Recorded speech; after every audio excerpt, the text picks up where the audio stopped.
Apa share screen-nya kelihatan? Kelihatan di Baik. Bismillahirrahmanirrahim. Assalamualaikum warahmatullahi wabarakatuh. Alhamdulillahirabbil alamin. Wassalatu wassalamu ala asyrafil anbiya'i wal mursalin. Sayyidina wa maulana Muhammadin wa ala alihi wa sahbihi. Yang sama-sama kami hormati dosen pengampu mata kuliah Kapita Selekta Ilmu Qiraat, Ibu Dr. Hajar Romla Widayati MAG, yang sama-sama kita banggakan, teman-teman sekalian yang hadir pada Zoom hari ini. Kami dari kelompok 7 yang beranggotakan, yang pertama ada Abdul Hakim El Hamidi, yang kedua saya sendiri Andi Fadilatul Awalia yang insya Allah akan menjadi moderator pada hari ini. Yang ketiga ada Rusdi Harisdi Putra dan keempat ada Wafa Fadli. Baik, kali ini kami akan mempresentasikan eh, hasil diskusi kelompok kami yaitu dengan judul Tradisi Sanad dalam Ilmu Qiraat.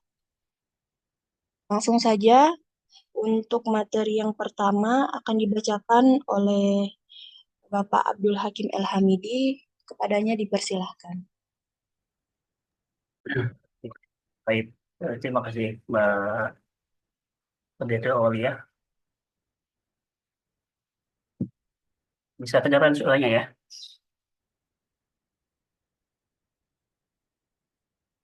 Baik, saya akan membacakan ya di makalah yang pertama. Di bagian saya itu di bab 1 ya, di pendahuluan, dan sebagian di bab 2, belakang masalah. Kenapa makalah ini ditulis ya, atas dasar apa? Baik, saya bacakan latar belakang masalah. Membaca kitab suci Al-Quran dalam Islam merupakan suatu ibadah yang sangat mulia dengan pahala 10 kebajikan dan setiap hurufnya. Selain juga ibadah membaca Al-Quran juga menjadi seni yang sangat indah jika dibaca dengan baik dan benar.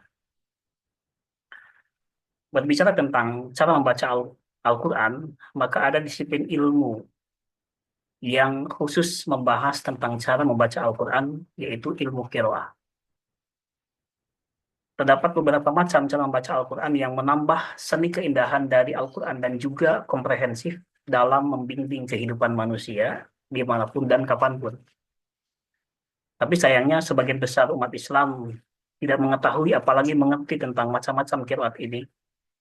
Hal ini disebabkan karena salah satu faktornya, tiap daerah di komunitas Islam hanya menggeluti salah satu dari beberapa macam qiraat Al-Quran. Macam-macam qiraat Al-Quran ini bukan penambahan atau ijtihad dari para ahli atau imam qiraat, tapi merupakan tauqifi dari Rasulullah Shallallahu Alaihi Wasallam. Oleh karena itu, yang harus dikaji dengan mendalam ialah bacaan-bacaan mana saja yang benar-benar berasal dari Nabi Shallallahu Alaihi Wasallam. Para ulama ahli qiraat telah menyeleksi bacaan-bacaan mana saja yang benar-benar berasal dari Nabi Sallallahu Alaihi Wasallam, sebagaimana ulama hadis yang menyeleksi hadis-hadis yang benar-benar bersumber dari Nabi Shallallahu Alaihi Wasallam. Secara garis besar, tingkatan qiraat dapat dibagi menjadi 3 tingkatan, yaitu yang pertama mutawatir, merupakan qiraat yang diriwayatkan oleh orang banyak dan mereka tidak mungkin sepakat untuk berdusta. Yang kedua, qiraat masyhur, merupakan qiraah yang diriwayatkan oleh banyak orang banyak tapi tidak mencapai tingkat mutawatir. Dan ketiga, sazah, merupakan qiraat yang sanadnya sahih sesuai dengan kaidah bahasa Arab tapi menyalahi al-rasm al-mushaf. Maka pada makalah ini kami selaku penulis akan membahas tentang tradisi sanad dalam ilmu qiraat. Tapi penulis akan fokus kepada 7 imam qiraat yang berada pada tingkat yang pertama yang berstatus mutawatir yang akan dijelaskan pada bab berikutnya. Kemudian rumusan masalah. Berdasarkan latar belakang yang tadi diberikan di atas, maka permasalahan yang menjadi bahan kajian dalam makalah ini adalah sebagai berikut. Yang pertama, apa pengertian sanad qiraah? Yang kedua, bagaimana urgensi sanad qiraat? Yang ketiga, apa saja metode pemberian sanad? Yang keempat, bagaimana tradisi sanad dalam ilmu qiraat? Berdasarkan rumusan masalah di atas, maka tentu tujuan daripada penulisan ini mengacu kepada rumusan masalah. Maka tujuan penulisan makalah inilah sebagai berikut. Satu, mengetahui apa pengertian sanad qiraah. Yang kedua, mengetahui urgensi sanad qiraat. Yang ketiga, mengetahui metode pemberian sanad. Dan yang keempat, mengetahui tradisi sanad dalam ilmu qiraat. Kemudian ini bab pembahasan ya, pembahasan. Di bagian pertama kita membahas tentang pengertian sanad qiraat. Apa yang dimaksud dengan sanad qiraat? Sanad adalah rentetan mata rantai yang terdiri dari berbagai perawi, sehingga para perawi meriwayatkan hadis kepada perawi lain hingga sampai kepada Rasulullah SAW. Apabila pengertian ini beralih pada sanad Al-Quran, maka bisa diartikan sebagai rangkaian orang-orang yang meriwayatkan ayat-ayat suci Al-Quran sampai pada sumbernya yaitu Rasulullah SAW. Pengertian tersebut disampaikan oleh salah satu pakar ulumul Quran dan qiraat di Indonesia, yaitu Dr. Kiai Haji Ahsin Sakho Muhammad, MA. Dalam dunia hafiz, sanad dapat diartikan sebagai jaringan atau silsilah seorang hafiz yang diurutkan dari Nabi SAW sampai guru hafiz yang ada. Nah, sedangkan dalam ilmu hadis, metode pemberian ijazah yang berlaku adalah seorang guru berkata kepada salah seorang muridnya, "Aku memberimu ijazah untuk meriwayatkan hadis ini dariku." Dengan demikian, apabila pengertian ini dikonversi pada disiplin ilmu qiraat, maka yang dimaksud dengan ijazah qiraat adalah sebuah izin yang diberikan oleh sang guru kepada muridnya untuk meriwayatkan qiraat yang telah ia pelajari dari sang guru. Demikian pengertian sanad qiraat. Kemudian yang selanjutnya, bagian B-nya adalah apa urgensi dari sanad qiraat? Apa seberapa urgenkah, seberapa pentingkah dari sanad qiraat ini? Qiraat adalah jama dari qiraah, artinya bacaan. Ia adalah masdar dari qiraah. Dalam istilah keilmuan, qiraat adalah salah satu mazhab pembacaan Al-Quran yang dipakai oleh salah seorang imam qurra sebagai suatu mazhab yang berbeda dengan mazhab lainnya. Qiraat ini dasarkan kepada sanad-sanad yang bersambung kepada Rasulullah SAW. Kemudian periode qurra yang mengajarkan bacaan Al-Quran kepada orang tersebut, menurut cara mereka, masing-masing adalah dengan berpedoman kepada masa para sahabat. Di antara para sahabat yang terkenal mengajarkan qiraat ialah Ubay, kemudian Ali, Zaid bin Thabit, Ibnu Mas'ud, Abu Musa al-Asy'ari, dan lain-lain. Dari mereka itulah sebagian besar sahabat dan tabi'in di berbagai negeri belajar qiraat. Mereka itu semuanya bersandar kepada Rasulullah SAW. Sanad atau transmisi keilmuan ini memiliki peran penting dalam agama. Landasan utama dari urgensi sanad adalah Quran Surat Fatir ayat 32. A'udzubillahi minasyaitonir rajim. Tsumma awrasnal kitaba alladziina istafaina min ibadina faminhum zalimun li nafsihi wa minhum muqtasid wa minhum sabiqun bil khairat biiznillah. Dzalika huwal fadlul kabir. Yang artinya kemudian kitab itu kami wariskan kepada orang-orang yang kami pilih di antara hamba-hamba kami. Lalu di antara mereka ada yang menganiaya diri mereka sendiri, dan di antara mereka ada yang pertengahan, dan di antara mereka ada pula yang lebih dahulu berbuat kebaikan dengan izin Allah. Yang demikian itu adalah karunia yang amat besar. Begitu urgennya posisinya sanad dalam Islam, sampai-sampai Imam Ibnu Sirin yang lahir pada 110 Hijriah dan wafat pada 710 Masehi, atau yang wafat pada 710 Masehi, mengeluarkan sebuah statement sebagai berikut. Inna hadzal ilma din, fanzuru amman ta'khuduna dinakum. Sesungguhnya ilmu ini, maksudnya ilmu riwayat, merupakan urusan agama. Oleh sebab itu, perhatikanlah dari siapa kalian mengambil ajaran agama Islam. Bukan hanya Ibnu Sirin yang melontarkan statement tentang arti penting sanad dalam ajaran Islam. Abdullah bin Mubarak juga pernah mengucapkan pernyataan senada sebagai berikut. Al-isnadu bin ad-din. Walau al-isnad laqala man sya'a ma sya'a. Rangkaian sanad itu merupakan bagian dari agama. Kalau bukan karena masih bertahannya sistem sanad, pasti orang yang semena-mena telah mengatakan apapun yang mereka mau. Maaf, ini salah tulisan masih ya, bukan musuh. Kemudian Ibnu Abdul Bar meriwayatkan dari Imam Al-Auza'i bahwasanya ia berkata, tidaklah hilang ilmu agama melainkan dengan hilangnya sanad atau ilmu agama tersebut. Bahkan Imam Abu bahkan Imam Abu Yazid Al-Bustami Qudisasiruh ketika memaknai tafsir Quran surat Al-Kahfi ayat 60, barang siapa tidak memiliki susunan guru dalam bimbingan agamanya, tidak ragu niscaya gurunya setan. Ini dari Tafsirul Bayan juz 5 halaman 203. Sedangkan Imam Al-Thawri rahimahullah mengatakan, penuntut ilmu tanpa sanad adalah bagaikan orang yang ingin naik ke atap rumah tanpa tangga. Di antara ulama belakangan yang sangat banyak mengumpulkan sanad adalah Syekh Yasin Al-Fadani yang dikelari Musnid ad-Dunya atau Musnid ad-Dunya karena begitu banyak sanadnya. Nah, demikian yang bisa saya bacakan, dikembalikan kepada moderator. Masih ya? Baik, sudah Pak. Baik, terima kasih kepada Bapak Abdul Hakim. Materi selanjutnya akan saya bacakan. Selanjutnya yaitu metode pemberian sanad. Ada beberapa bentuk metode ijazah dan cara pengijazahan atau pemberian sanad atau pengambilan sanad, baik ijazah Al-Quran dan qiraat. Yang pertama, ijazah arad wa sama'a, yaitu ijazah setoran dan simaan. Secara praktiknya, seorang guru membaca Al-Quran dan murid mendengarkan dan sesama. Setelah sang guru selesai membaca, murid membaca ulang yang dibaca oleh gurunya. Metode ijazah dan talaqi Al-Quran seperti ini merupakan yang paling tinggi derajatnya. Hanya saja praktiknya sedikit ditemukan pada saat ini. Praktik talaqi, tatap muka atau perjumpaan langsung seperti ini telah dicontohkan oleh Nabi Muhammad dengan malaikat Jibril. Nabi menyimak dengan seksama bacaan Jibril, kemudian setelah menuntaskan bacaannya, Nabi membaca ulang yang dibaca oleh Jibril. Metode seperti ini termaktub dalam Al-Quran, فَإِذَا قَرَأْنَاهُ فَاتَّبِعْ قُرْآنَهُ.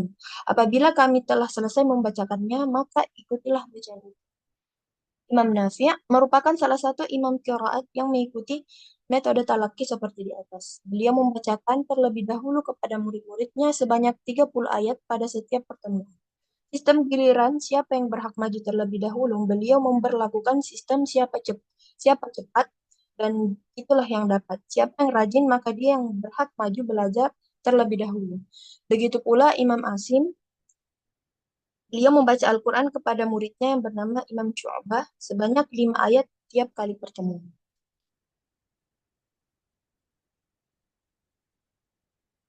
Yang kedua, yaitu ijazah arad faqat. Ijazah setoran saja, yaitu seorang murid membaca kepada seorang guru sampai khatam dan harus menyimak bacaan guru terlebih dahulu.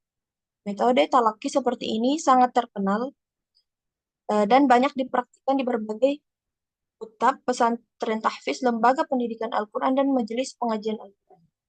Pada umumnya, yang menggunakan metode seperti ini adalah mereka yang sudah mahir membaca Al-Quran atau yang sudah khatam kemudian menyetorkan kembali hafalannya kepada guru yang lain dengan tujuan tabarrukan atau mencari berkah. Di sisi lain, setelah Islam meluas dan banyak orang muslim yang mahir membaca Al-Quran, maka sudah tentu metode seperti ini merupakan yang paling praktis. Dalam ranah pengajaran Al-Quran, metode pertama disebut dengan metode mutaqaddimin lama, sedangkan metode yang kedua disebut metode mutaakhirin atau baru. Selanjutnya yaitu ijazah sima'an faqat. yaitu ijazah simaan saja. Yaitu seorang guru membaca Al-Quran dan seorang murid mendengarkan tanpa harus mengulangi bacaan sang guru. Dalam transmisi sanad Al-Quran, metode semacam ini sangat jarang dijumpai meskipun menurut sebagian ulama dianggap sah. Metode ini banyak digunakan dalam periwayatan hadis, yaitu Imam Khalaf bin Al-Bazzar. Beliau memiliki gelar di belakang namanya yaitu Al-Ashir. Ini merupakan gelar khusus karena beliau merupakan imam qiraat yang ke-10 dan perawi qiraat dari Imam Hamzah yang mempraktikkan kedua metode talaqi di atas. Pertama, kepada Imam Sulaiman bin Isa, murid kesayangan Imam Hamzah atau yang memiliki nama lengkap Hamzah bin Hubaib Az-Zayyat. Beliau talaqi dengan menggunakan metode setoran. Kedua, kepada Imam Ali Al-Kisai, beliau talaqi secara simaan. Khalaf menguasai secara tepat bab qiraat Imam Ali Al-Kisai.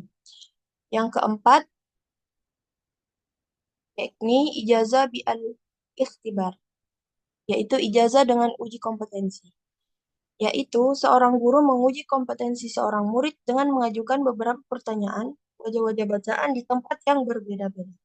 Apabila sang murid mampu menjawab dan memiliki kapasitas keilmuan, maka dia berhak mendapatkan ijazah.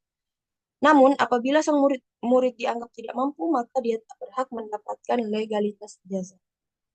Secara umum, pemberian ijazah seperti ini berlaku dan dianggap sah apabila seorang murid telah menghatamkan Al-Quran terlebih dahulu atau telah menguasai qiraat Al-Quran secara riwayatan wajib dirayatan kepada seorang guru yang mumpuni. Ketentuan lain juga berlaku, yaitu seorang guru mengenali kepakaran guru pertama atau dengan menunjukkan legalitas ijazahnya. Seorang murid yang mencari ijazah dengan cara ini dituntut harus memiliki keberanian, kredibilitas, kapasitas, dan penguasaan terhadap ilmu yang ditekuni. Pada umumnya, murid yang ingin mendapatkan ijazah melalui metode seperti ini bertujuan untuk mendapatkan transmisi periwayatan yang lebih dekat jalurnya kepada Nabi Muhammad SAW. Baik, untuk materi selanjutnya,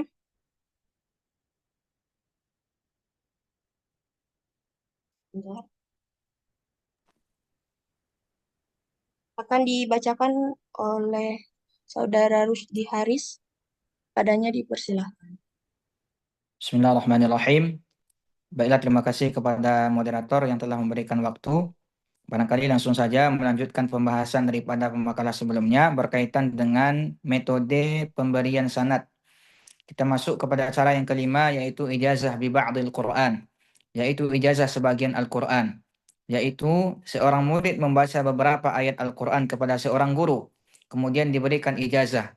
Ini juga telah dilakukan pada masa Al-Imam Ibnul Jazari. Termasuk dalam kategori ini juga adalah ijazah bil munawabah, yakni seorang syekh duduk menyimak bacaan dari beberapa muridnya yang membaca secara bergantian sampai tamat Al-Quran. Pemberian ijazah seperti ini dilakukan oleh Imam Ibnul Jazari kepada muridnya Syekh Ridwan Al-Uqubah. Beliau hanya membaca surat Al-Fatihah dan 5 ayat surat Al-Baqarah di dalam Ka'bah. Dalam penulisan ijazah dan transmisi sanad banyak dijumpai penyebutan dan penisbatan nama Ridwan Al-Uqubah dari jalur Imam Ibnu Al-Jazari. Demikian pula Abu Tahir Al-Nuwaili. Beliau membaca qiraat Asyrah kepada Imam Ibnu Al-Jazari hanya sampai pada surat An-Nisa. Kedua murid Imam Ibnu Al-Jazari ini tidak sampai khatam.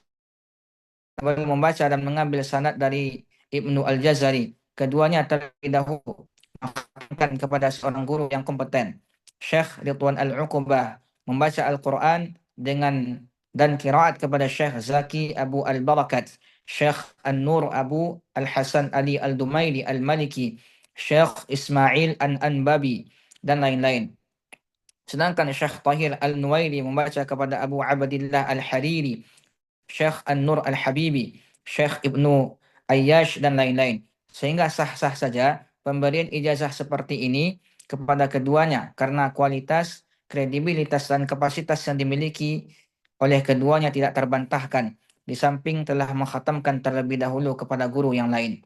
penulisan dan penisbatan nama Ibnu Al-Jazari dalam sebuah ijazah sanad bisa jadi karena faktor ketenaran beliau dan menjadi rujukan ulama pada masa itu dalam bidang qiraat hingga mendapatkan julukan Khatimah al-Muhaqqiqin, pamungkas para peneliti. Termasuk dalam kategori metode talaqi seperti ini adalah ijazah bil al-munawabah, yaitu pengajian Al-Quran berbentuk halaqah, yang mana setiap murid membaca Al-Quran atau qiraat secara bergiliran, yang dipandu dan dikoreksi oleh seorang guru dan murid lain yang menyimak ikut aktif mengoreksi bacaan temannya. Seorang murid yang mendengarkan bacaan temannya tercatat layaknya membaca.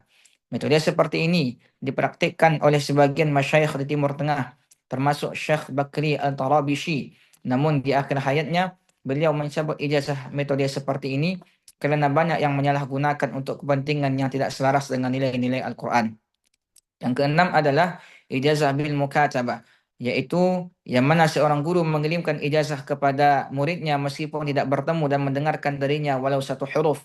Pemberian ijazah ini karena kepakaran dan kemahiran seorang dalam bidang ilmu qiraat, seperti pemberian ijazah qiraat 14 dari Syekh Ali Al-Dabba kepada Syekh Abdul Qadir Kuwaidir Al-Urbili, meskipun keduanya tidak pernah bertemu. Adapun siapa yang meminta ijazah tersebut tanpa sebelumnya menamatkan Al-Quran di hadapan seorang syekh sama sekali, maka hukumnya ada dua pendapat. Yang pertama adalah yang mengatakan haram secara mutlak. Ini pendapat Al-Hamdani.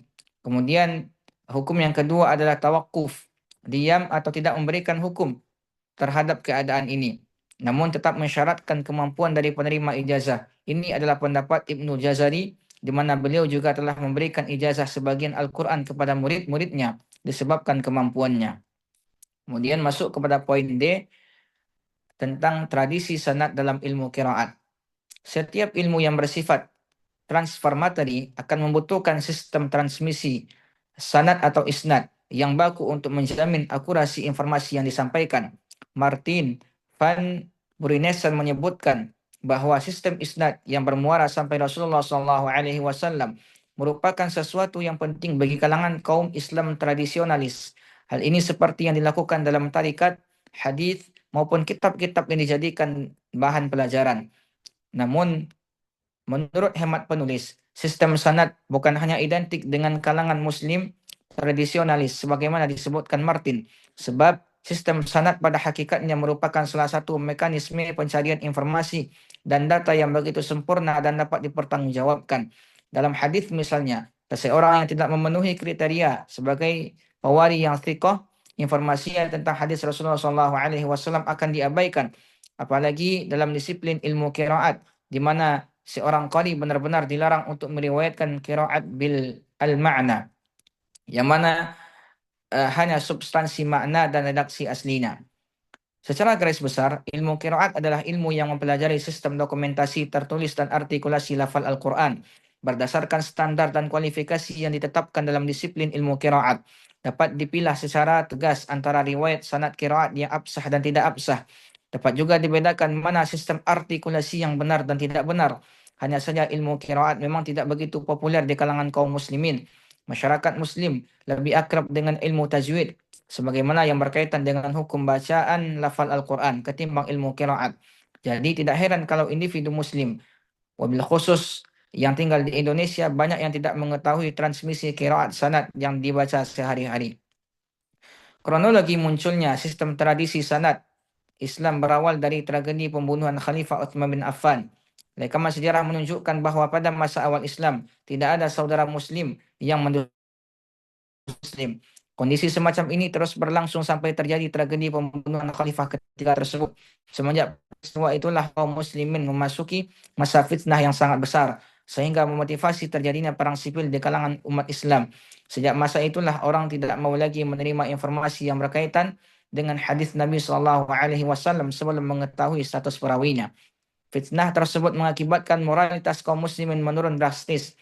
Kesatuan umat Islam menjadi terabaikan. Bahkan muncul berbagai kelompok dan aliran yang ujung-ujungnya melahirkan usaha manipulasi informasi agama dengan mengatasnamakan Rasulullah SAW. Oleh kerana itu, generasi tabi'in berinisiatif untuk menyeleksi berita yang disandarkan kepada Nabi Muhammad SAW. Oleh kerana itu generasi tabi'in, konsekuensinya mereka sangat selektif dalam menyeleksi informan sebuah berita atau yang lebih dikenal dengan istilah perawi. Mereka melakukan prosedur semacam ini tiada lain untuk memelihara orisinalitas hadis yang menjadi sumber kedua setelah Al-Quran. Mulai dari masa inilah terbentuknya sistem sanad dalam Islam. Begitu besar makna sanad bagi generasi tabi'in sehingga mereka mengibaratkan sanad sebagai nasab untuk seorang manusia.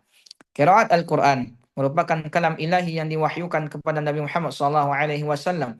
Dalam konteks inilah seorang qari harus meriwayatkan sebuah qiraat dengan redaksi yang sama persis sebagaimana disampaikan oleh malaikat Jibril alaihi salam kepada Nabi Muhammad SAW untuk menjamin tingkat akurasi dan untuk memelihara orisinalitas qiraat. Akhirnya sistem sanad juga diberlakukan dalam disiplin ilmu qiraat. Sanad dalam ilmu qiraat memiliki kesamaan fungsi sebagaimana yang diberlakukan dalam disiplin ilmu hadis, yakni sebagai instrumen untuk memperhatikan orisinalitas redaksi riwayat yang diberitakan secara berantai. Namun demikian, ada satu hal yang membedakan sanad hadis dan sanad qiraat, yakni redaksi yang diriwayatkan tidak boleh dikutip secara bil makna. Berbeda dengan aturan dalam disiplin ilmu hadis yang membolehkan cara tersebut dengan kriteria khusus yang telah ditetapkan. Namun demikian, dalam setiap disiplin ilmu pasti memiliki kriteria yang khas untuk menentukan parameter standar para ahlinya. Hal ini disebabkan kerana materi, prosedur mendapatkan dan nilai guna sebuah ilmu berbeda dengan yang lainnya. Pada zaman Nabi Muhammad SAW, terdapat beberapa sahabat yang dikenal sebagai ahli qiraat, di antaranya yaitu Ubay bin Ka'ab, Ali bin Abi Talib, Zaid bin Thabit, Ibnu Mas'ud, Abu Musa al-Ansari, Uthman bin Affan, dan Abu Darda.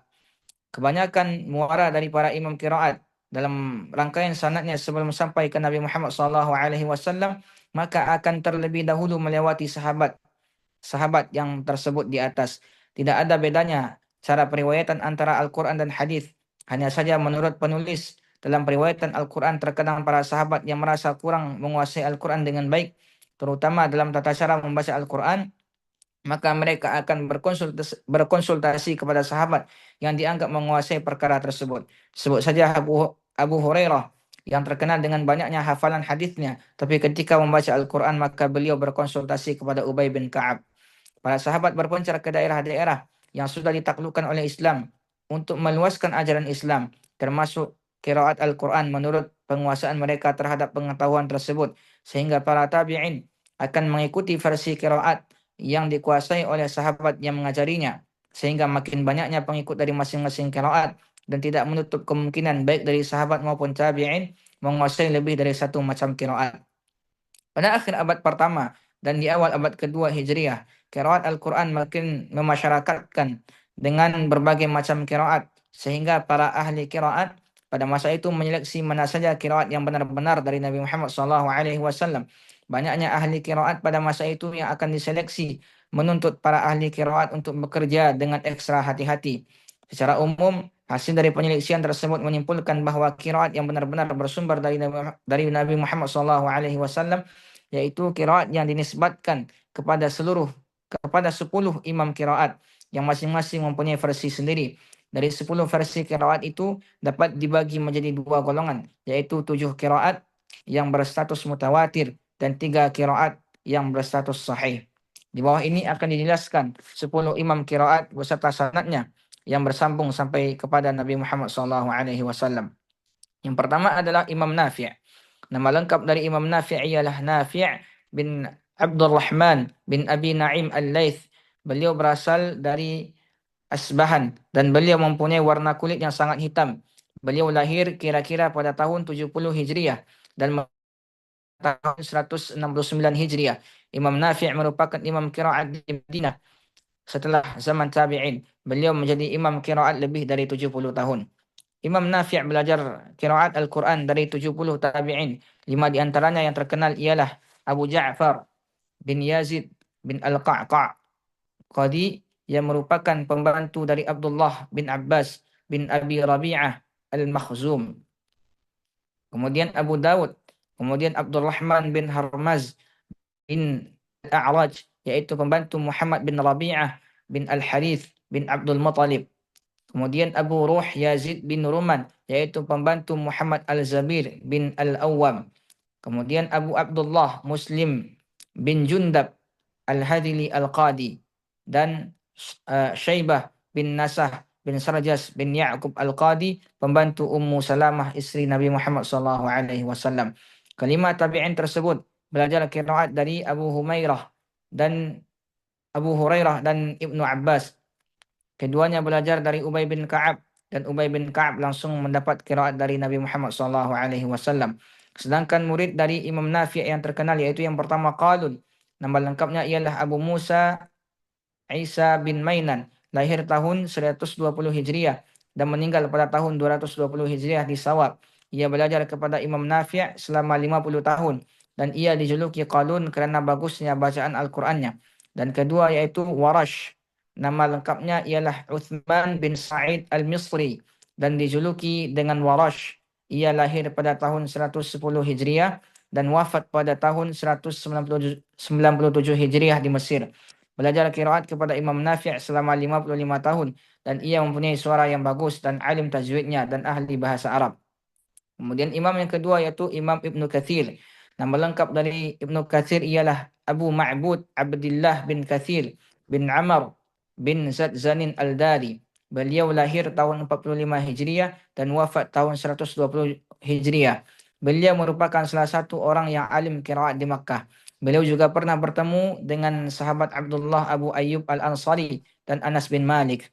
Ibnu Katsir belajar qiraat setidaknya dari 4 tabi'in yang terkemuka, yaitu Abu Abdurrahman bin Al-Sa'ib bin Abi Al-Sa'ib Al-Makhzumi, sahabat Nabi Muhammad SAW. Kemudian Abu Al-Hajjaj Mujahid bin Jabir. Kemudian Makhzum Al-Khuzumi dan Darbas, pembantunya Abdullah bin Abbas. Dari jalur Mujahid berlanjut kepada Ibnu Abbas, lalu kepada Ubay bin Ka'ab dan kepada Rasulullah SAW. Sedangkan dari jalur Abdullah bin Sa'ib langsung kepada Ubay bin Ka'ab lalu kepada Rasulullah SAW. Lebih lanjut dijelaskan bahwa versi qiraat yang diterima Ibnu Katsir dari Abdullah bin Sa'ib dan Mujahid terkadang berbeda, sehingga Ibnu Katsir tidak monoton pada satu macam qiraat saja. Ini terbukti dengan adanya dua penganut versi qiraat beliau yang hidup pada zaman setelahnya, yaitu yang pertama Al-Bazzi yang bernama lengkap Ahmad bin Muhammad bin Abdullah bin Al-Qasim, yang merupakan muadzin Masjid Al-Haram dan imamnya, dan dipanggil dengan Abu Al-Hasan, lahir pada tahun 170 Hijriah dan wafat tahun 250 Hijriah di Al-Bazzi. Ia belajar qiraat kepada Ikrimah bin Sulaiman Al-Makki dari Subal dari Ibnu Katsir. Kedua Qunbul yang bernama lengkap Muhammad bin Abdurrahman bin Muhammad Al-Makhzumi yang dipanggil dengan Abu Amr serta dijuluki dengan Qunbul yang berarti kumpulan manusia atau kuda. Ia lahir tahun 195 Hijriah dan wafat tahun 290 Hijriah. Dia belajar qiraat kepada Abu Al-Hasan Ahmad Al-Qawas dari Abu Al-Akhrati dari Al-Qith dari Syubal dari Ibnu Katsir. Dari kedua periwayat qiraat Ibnu Katsir tersebut terdapat perbedaan dalam qiraat Al-Quran tapi tidak semuanya. Untuk pembahasan selanjutnya kami kembalikan kepada moderator. Baik, terima kasih kepada saudara Rusdi Haris yang telah membacakan materi. Untuk materi selanjutnya akan dibacakan oleh Bapak Wafa Fadli. Pada beliau dipersilahkan. Baik, terima kasih dosen dan semuanya. Yang akan melanjutkan pembahasan yaitu tentang imam qiraat. Selanjutnya yang nomor 3 yaitu Abu Amr. Kitab dari Abu Amr ialah bin Al-A'la bin Ahmad bin Abdul Malik bin Al-Hasin bin Al-Hars bin Jundum bin Khuzai bin Hasan bin Malik bin Amr. Beliau lahir tahun 68 Hijriah. Ada yang mengatakan tahun 70 Hijriah, dan wafat pada tahun 154 Hijriah. Abu Amr belajar qiraat kepada jamaah dari ahli Hijaz, ahli Irak, dan juga dari ahli Irak. Di antaranya ialah Al-Mujahid Jabir, Ahmad Atha bin Ubairibah, Abdullah bin Aid bin Jabir, Ikrimah bin Al-Mahzum, Abdullah bin Kasir, Muhammad bin Nahis As-Sahmi, dan Abu Safwan Hamid bin Qais Al-Araj, Abu Ja'far Yazid bin Al-Qaqqa, Hasan Al-Basri. Contoh urutan sanad dari Abu Amr ialah Abu Amr belajar dari Hasan Al-Basri, dari Hitan dan Ubay Al-Aliyah, dari Umar bin Khattab, dari Ubay bin Ka'ab, lalu dari Rasulullah SAW. Periwayat ialah pertama Ad-Dawri, yaitu bin Al pada tahun 246 Hijriah. Beliau merupakan imam qiraat pada masanya. Kedua, As-Susi, yaitu Abu Sa'id Shalih bin Ziyad. Beliau merupakan orang yang cerdas, terpercaya, dan kuat ingatannya. Beliau wafat pada tahun 291 Hijriah. Imam qiraat yang selanjutnya yaitu Ibnu Amir. Nama lengkap Ibnu Amir ialah Abdullah bin Amir Al-Yaqsubi. Beliau lahir pada tahun 21 Hijriah dan wafat pada tahun 118 Hijriah. Beliau termasuk dari golongan yang merupakan hakim di daerah Damsyik. Dari 7 imam qiraat dan as-tabi'in dari bangsa Arab Mekah, beliau Abu Amir dan Babu. Beliau merupakan imam orang-orang Muslim di berbagai urusan pada waktu Umar bin Abdul Aziz menjadi khalifah dan juga sebelahnya. Di antara guru qiraatnya yaitu Ibnu Arab bin Abi Syihab Al-Mahzumi, sahabatnya sahabat Utsman bin Affan radhiyallahu anhu. Contoh sanad dari Ibnu Amir ialah Ibnu Arab bin Abi Syihab dari Utsman bin Affan radhiyallahu anhu, lalu Utsman bin Affan dari Rasulullah sallallahu alaihi wasallam. Di antara yang mengikut dari versi qiraat yaitu Ibnu Amr bin Nasir As-Silmi sebagai qadhi di Damsyik. Dia lahir pada tahun 153 Hijriah dan wafat pada tahun 245 Hijriah. Contoh dari rentetan sanadnya sebagai berikut: Ibnu Amr dari Araf bin Khalid, Al-Mazi dari Yahya bin Al-Haris, Al-Zamari dari Ibnu Amir. Imam selanjutnya yang kelima yaitu Imam Asim. Nama lengkap dari Asim ialah Abu Bakar Asim bin Abi An-Najib bin Bihadalah. Dia wafat pada tahun 127 Hijriah. Masih dan sangat bagus suaranya dalam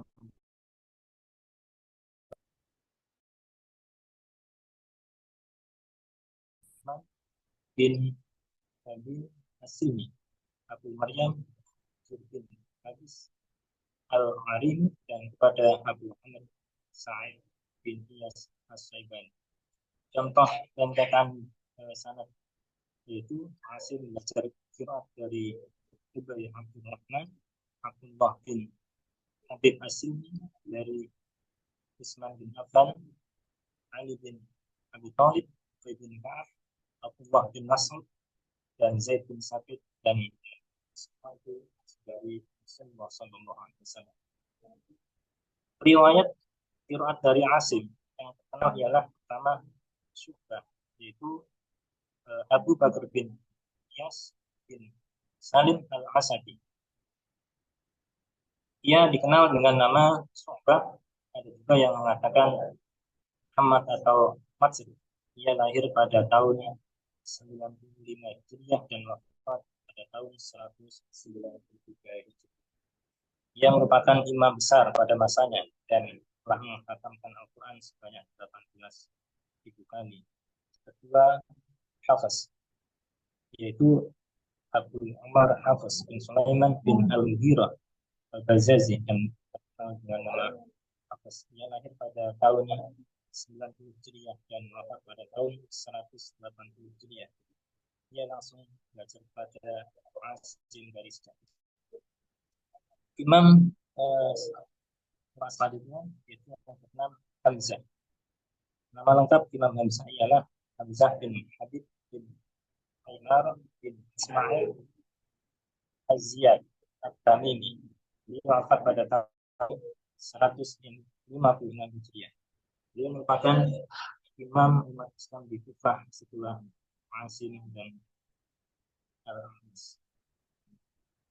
Imam Hamzah belajar kepada beberapa tabi'in yang terkenal, yaitu Muhammad bin Mahfan,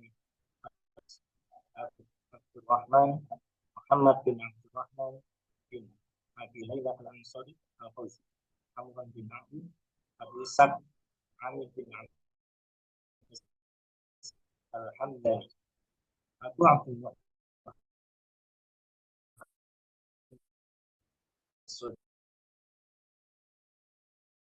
atau Mansur bin Al-Mu'tar As-Silmi, dan Abu Hasim Nadhirah bin Muqsim Az-Zabi Az-Zahir.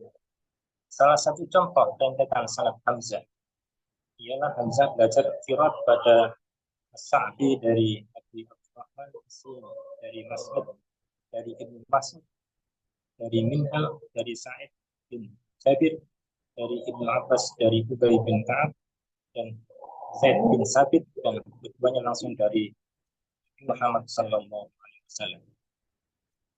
Dua perawi qiraat Hamzah yang terkenal ialah pertama Khalaf, yaitu Abu Muhammad Khalaf bin Hisham bin Talib al-Bazari. Dia lahir pada tahun 150 Hijriah dan wafat pada tahun 239 Hijriah. Beliau merupakan imam besar yang alim, fiqh, zuhud, serta ahli ibadah. Kedua yaitu Khalad, yaitu Abu Isa Khalid bin Khalid al-Sirafi. Beliau wafat pada 220 Hijriah.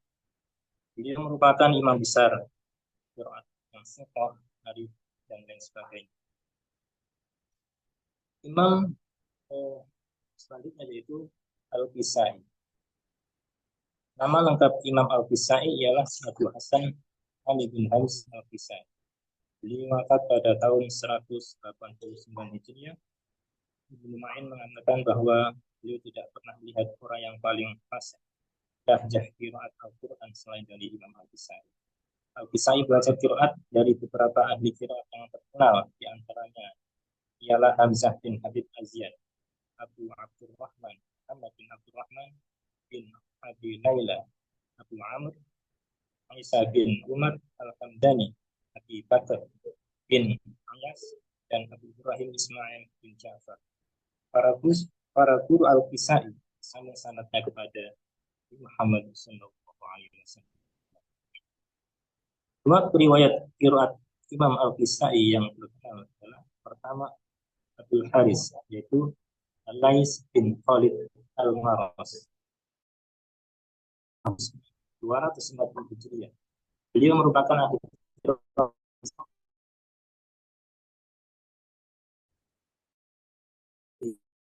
nama lengkap Hafiz bin Umar. Beliau wafat pada tahun 246 Hijriah. Dari uraian di atas dapat penulis simpulkan bahwa tradisi sanad dalam qiraat itu berbeda dengan cara pensanatan hadis. Hanya saja dari beberapa ahli qiraat yang meriwayatkan qiraat dari imam yang tujuh, tidak semuanya bertemu dengan imam tersebut, seperti periwayatan dari qiraat Ibnu Katsir yang berada jauh dari zaman Ibnu Katsir. Menurut penulis, karena memang sudah berstatus mutawatir, jadi tidak perlu dikhawatirkan kesahihannya. Hanya saja mengapa mereka berada jauh dari zaman Ibnu Katsir yang menjadi pedoman dari umat Muslim, karena menurut penulis beliau berdua yang sangat gencar mengembangkan dari segi. Di antara imam tujuh tersebut tidak jarang qiraatnya mengarah kepada sahabat yang sama. Tapi para imam qiraat yang tujuh mempunyai versi qiraat yang berbeda. Qiraat yang diterima oleh para imam qiraat diseleksi kembali dan diambil apabila qiraat itu sahih menurut mereka masing-masing. Karena ada juga qiraat dari sahabat yang dianggap ahli qiraat juga mempunyai qiraat saja, seperti Ibnu Mas'ud dan Ubay bin Ka'ab. Tradisi sanad dalam ilmu qiraat tidak serumit tradisi sanad dalam hadis, karena kan dari zaman Nabi Muhammad SAW sampai pada zaman Imam qiraat selalu banyak yang diriwayatkan dan dijaga kemudian Al-Quran yang secara otomatis qiraatnya pun berbeda. Dan rata-rata jarak zaman para imam tujuh dan zaman Nabi Muhammad SAW tidak terlalu lama sehingga memeriksa rentetan sanad, karena sebagian dari imam tujuh tersebut merupakan hidup di zaman Nabi Musa. Menutup pertama kesimpulan dalam istilah keilmuan, qiraat adalah salah satu mazhab pembacaan Al-Quran yang dipakai oleh salah seorang suatu mazhab yang berbeda dengan mazhab lainnya.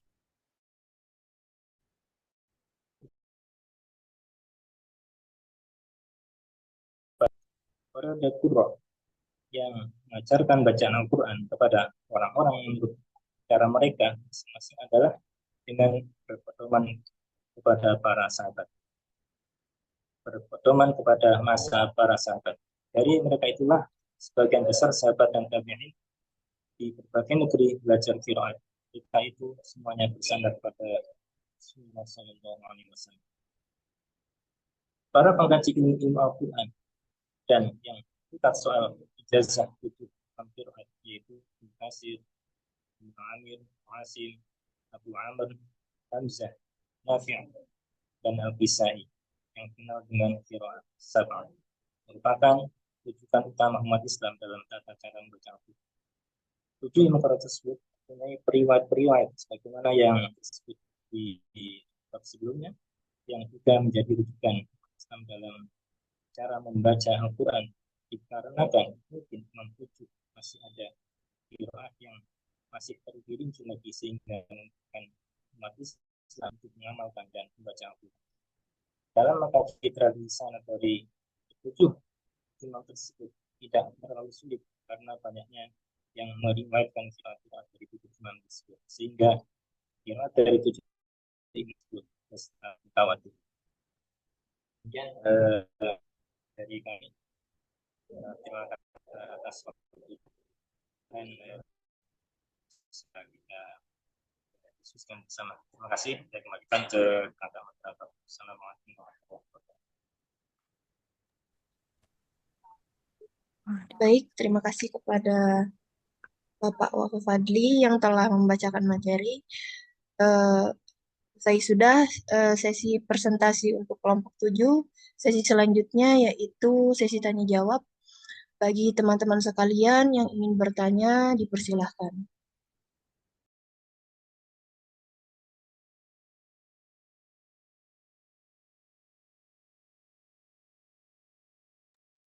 Mungkin makalahnya izin bertanya. Izin bertanya. Baik, silakan Kak. Terima kasih kepada pemakalah atas kesempatannya. Di sini dari pembacaan tadi dan uraian tadi dari makalah teman-teman, sepertinya belum disinggung terkait apa ya, proses periwayatan Al-Qur'annya itu, apakah bil ghaib atau bin nazar. Nah, pertanyaan saya, apakah untuk mengambil sanad Al-Quran atau qiraat itu harus bil ghaib ataukah boleh bin nazar? Kemudian apakah boleh nih orang yang belum hafal Al-Quran tetapi dia itu sudah menguasai ilmu tajwid, kemudian bacaan Al-Qurannya bagus, nah itu bisa mendapatkan sanad Al-Quran atau sanad. Mungkin itu tanya. Terima kasih.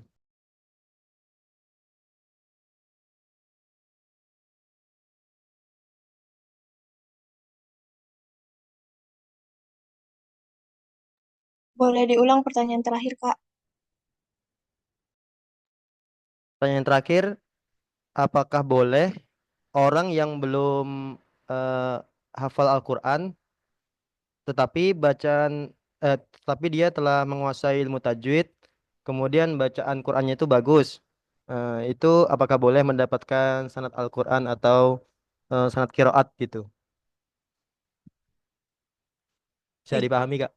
ya Baik. baik. Terima Oke. kasih pertanyaannya, Kak. Ditampung dulu. Apakah ada yang ingin bertanya lagi? Silahkan. Assalamualaikum warahmatullahi wabarakatuh. Izin bertanya. Silakan, Kak. Ya, pertanyaannya bagaimana mekanisme verifikasi keaslian sanad dalam bidang ilmu qiraat? Kalau dalam bidang ilmu hadis kita sama-sama tahu sanadnya harus mutasil, perawinya yang thiqah dan lain-lain sebagainya. Nah, di dalam ilmu qiraat bagaimana cara kita mengetahui mekanisme verifikasi keaslian sanad? Itu aja Kak. Terima kasih.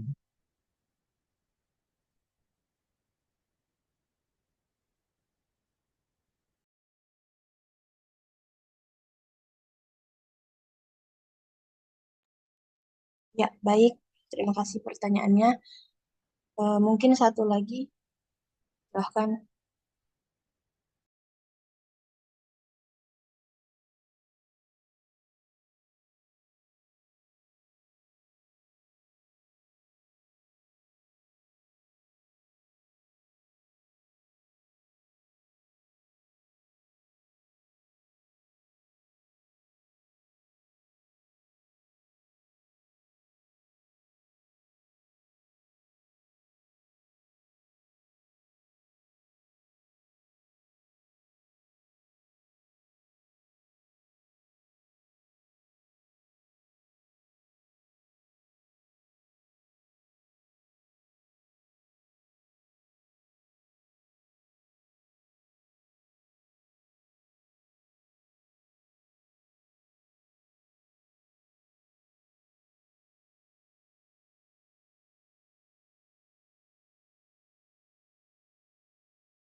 Apakah ada yang ingin bertanya lagi?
Karena belum ada yang bertanya kembali, eh, maka kami akan menjawab dua pertanyaan tadi. Untuk pertanyaan pertama itu dari Kak Mahalul Khairi tadi, apakah pengambilan sanad harus bil ghaib atau boleh bin nazar?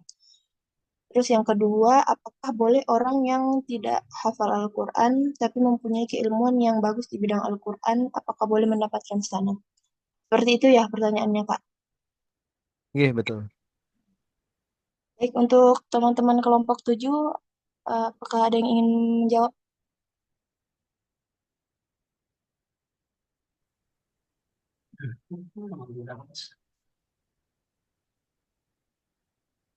Gimana Pak Abdul Hakim? Saya coba menjawab, mudahan Oh ya, baik silakan Pak. mudahan kalau keliru mohon diluruskan sama Bu Dokter. Jadi untuk pengambilan sanad Al-Quran itu kan ada dua metode. Yang pertama bil ghaib, yang kedua bin nazar. Nah, apakah boleh? Jadi rasanya keduanya memiliki nilai penting dalam menjaga kualitas bacaan Al-Quran, baik itu dengan bil ghaib ataupun dengan bin nazar. Nah, bin nazar ini kan melibatkan membaca Al-Quran sambil melihat mushaf, tentu yang memberikan keuntungan dalam memastikan bacaan yang benar dan mencegah kesalahan. Sedangkan dengan bil ghaib, metode ini melibatkan membaca Al-Quran dengan hafalan yang membutuhkan hafalan yang kuat dan pengetahuan tentang tajwid. Tentu pilihan metode. Jadi kalau binazor mungkin lebih cocok untuk mereka yang ingin memastikan keakuratan atau akurasi bacaan dan belum memiliki hafalan yang kuat. Nah, sedangkan metode bin Ghaib mungkin lebih cocok untuk mereka yang sudah memiliki hafalan yang kuat dan ingin memperdalam bacaan Al-Quran dengan tajwid yang benar. Jadi kalau pendapat saya berdasarkan hal ini, batik boleh mengambil sanad ya bil ghaib, tetapi tentu lebih otentik ya, lebih otentik untuk melihat akurasi bacaan, yaitu dengan melihat mushaf atau bin nazar. Mungkin demikian yang bisa saya jawab. Mudah-mudahan tidak puas dan bisa ditambahkan yang lain. Terima kasih.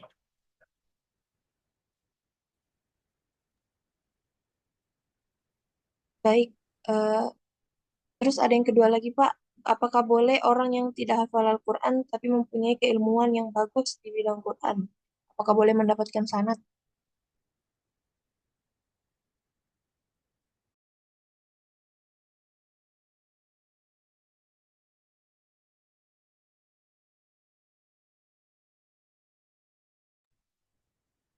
Bismillah ya. Saya coba menjawab ya, tapi ini sepengetahuan saya dan juga nanti jika salah diluruskan. Itu pertanyaan, apakah boleh orang yang tidak hafal Quran tapi punya keilmuan yang bagus di bidang Quran? Maaf, Pak. Suaranya kurang terdengar, Pak. Ya, baik, sebenarnya. Iya, jadi apakah boleh orang yang tidak hafal Quran tapi mempunyai keilmuan yang bagus di bidang Quran boleh mendapatkan sanad, maksudnya sanad qiraat ya? Memang sepengetahuan saya tradisi mendapatkan sanad qiraat di ya di pesantren-pesantren itu mengharuskan hafal Quran. Jadi bahkan harus lancar terlebih dahulu sampai apa namanya, kadang ada istilah pertama sekali itu atau berapa harus dengan riyadhah seperti itu ya. Itu sepengetahuan saya ketika belajar. Akan tapi ketika saya belajar lagi, khususnya dengan ketika ketemu dengan Ki Hasim Sakho ya, beliau ternyata bahkan saat ini pun membuka sebuah kegiatan yang mana siapapun bisa belajar ilmu qiraat. Nah, dari sini saya melihat ketika beliau langsung Walid Nasin, Yasin, setahu saya kan itu harus punya hafalan yang bagus, lancar, bahkan dia apa ya istilahnya diyazohkan. Jawaban beliau adalah tidak harus, karena ternyata banyak kesalahpahaman di masyarakat. Bahkan beliau pernah mengajar kelas S2 dan S3 itu ada yang belum paham dengan ilmu qiraat. Maka di sini beliau menyampaikan boleh saja, bahkan yang masih awam pun untuk belajar ilmu qiraat dan tentunya sampai paham ya, sampai apa istilahnya mengajarkan lagi ilmu qiraat itu. Jadi sementara jawaban saya kalau tidak seperti Yasin yang beliau juga pakar dalam qiraat, beliau menyampaikan boleh saja.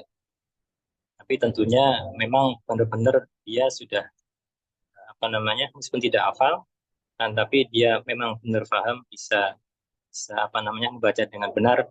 Selanjutnya dia bisa mengajarkan dengan itu. Sementara jawaban saya. Mungkin teman-teman yang lain bisa reaksi atau menambahkan. Terima kasih.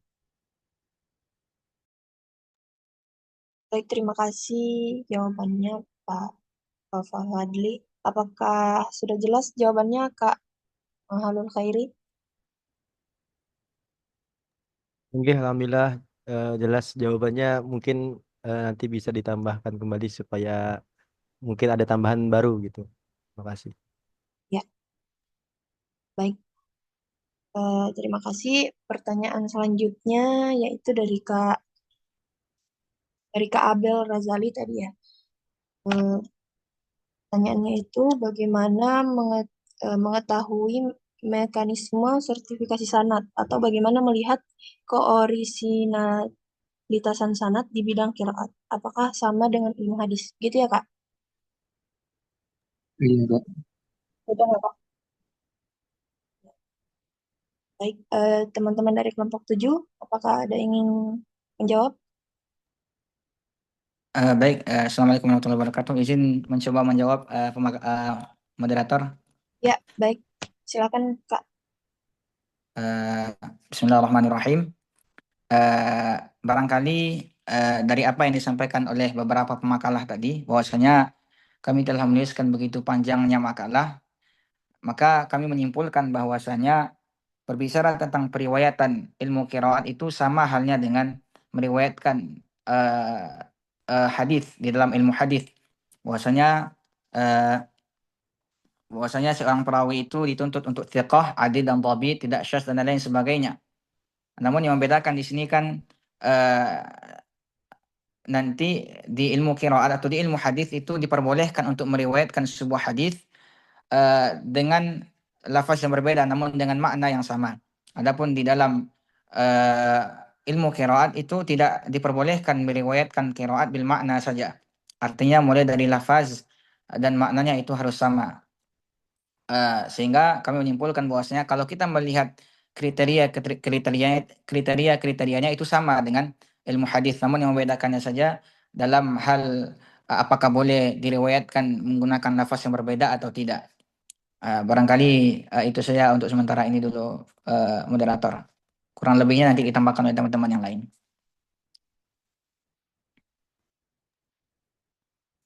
Baik, terima kasih, Kak Rusdi Haris. Apakah teman-teman yang lain ada yang ingin menambahkan?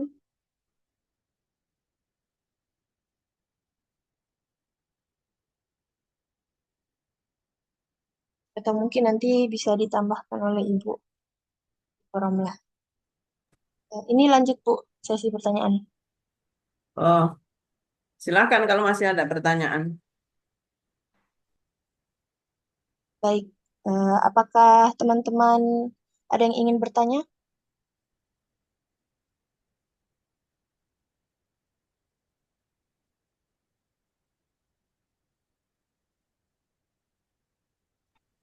Baik, izin bertanya Pak Bu Pemakalah. Ya, silakan, Pak. Eh, apa namanya meminta tanggapan mungkin dari pemakalah yang bahas tentang eh, sanad ya, tentang sanad ini.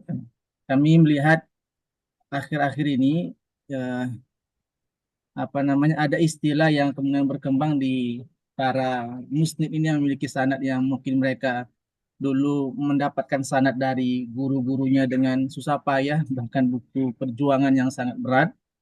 Dan akhir-akhir ini kita melihat banyak sekali bahasanya dalam tanda kutip obral sanad gitu. Banyak sekali orang mempermudah untuk mendapatkan sanad kiroat, baik yang berbentuk hafal bil ghaib ataupun yang sifatnya cuman membaca. Ini kira-kira tanggapan dari pemakalah bagaimana? Dengan bayaran sekian, dengan apa namanya, tidak harus talaki musyafahah bertatap muka, cukup dengan online dan sudah bisa mendapatkan sanad. Apakah dengan talaki misalnya sekarang ini kan kita bisa online itu bisa masuk kategori apa namanya mendapatkan sanad yang apa namanya yang baik atau yang standar sesuai dengan para ulama terdahulu, para qurra, para qari terdahulu. Ini kira-kira tanggapan pemakalah seperti apa?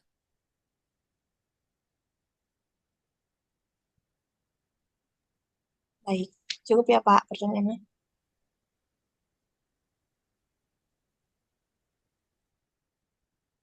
Teman-teman pemakalah, apakah ada yang ingin menanggapi? Ya, coba menanggapi ya Ya, baik, silakan Pak. di pertanyaan Ustaz Arif ya tentang obral sanad ini. Jadi fenomena hari ini memang kita proses transmisi apa ya ijazah itu ternyata tidak apa ya memang ada sih itu kan banyak apa bukan banyak ya ada beberapa yang memang misalnya sanad sanad Al-Quran misalnya kan. Nah, itu melalui online. Jadi kalau soal keabsahan barangkali mungkin sisinya absah, tetapi soal keberkahannya gitu. Artinya seperti orang ikut-ikut apa ya, seperti ikut yang misalnya apa ya, eh, seseorang yang apa ya, ikut online itu kan boleh-boleh saja gitu. Tetapi dari sisi apa ya, sisi kekuatan keilmuannya itu sangat berbeda dengan langsung talaki langsung karena kita juga merasakan ya bagaimana ketika misalnya saya juga pernah ikut yang misalnya online yang tahfiz online itu ternyata tidak se apa ya tidak senikmat tidak sekuat ketika saya mengikuti langsung talaki langsung dengan maka fenomena ini sebenarnya adalah merupakan autokritik terhadap terlalu gampangnya gitu mengobrol eh, kalau boleh dikatakan mungkin jual beli sanad gitu jual beli sanad kalau boleh dikatakan tetapi ini adalah sebuah evaluasi autokritik yang tentu menjadi bagi kita kalau bisa hal seperti ini kita sebagai yang menggali keilmuan di sini tentu kita hindari hal seperti itu. Nah, itu mungkin tanggapan saya sekali. Dan ini sekarang fenomenanya tidak sedikit ya sebenarnya yang seperti ini. Jadi kalau di sisi kurang absah mungkin ya kalau dikatakan kurang mungkin kurang absahnya, kurang afdolnya gitu. Kalau di sisi keberkahannya kurang berkahnya gitu. Karena kan untuk mencapai sebuah ijazah itu tidak mudah ya. Di zaman dulu bagaimana para ulama dulu untuk mendapatkan sesuatu, mendapatkan ilmu tidak gampang gitu. Apalagi ijazah sanad tersebut. Barangkali demikian mungkin mohon apa jika tidak puas memang pasti tidak puas tetapi bisa ditambahkan yang lain dan mungkin nanti bisa dikuatkan sama Bu Dokter ya, Bu dosen kita. Baik, terima kasih Ustaz Arif pertanyaannya. Baik, Ustaz, jazakallah khair, jazakallah khair. Baik, terima kasih untuk pertanyaan dari Dan Arif Pak dan Hakim, jawaban dari Pak Abdul Hakim. Selanjutnya, Pak, saya apakah setuju dengan Pak Abdul Hakim. Oh ya baik, silakan Pak. Ya.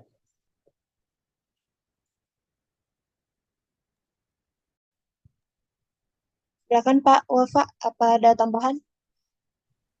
Oh iya, sebenarnya nggak ingin menambahkan sih, tapi sangat setuju sekali bahwa apa ya sekarang itu kan cukup banyak ya. Saya juga sempat bicara dengan beberapa yang teman-teman itu bahwa meskipun dengan teknologi yang saat ini ya apa istilahnya ya mendukung ya, ya minimal hibrid kali ya. Maksudnya sanad itu tidak bisa secara online dan operasi seperti itu karena ini kaitannya dengan uh, musafahahnya kan dengan talakinya seperti itu. Jadi tidak tidak mudah untuk mendapatkan dan harusnya yang ingin mendapatkan juga sadar diri bahwa ketika memang tidak mampu kurang mampu ya harus belajar lagi. Ya itu sih sedikit tambahan saya. Terima kasih.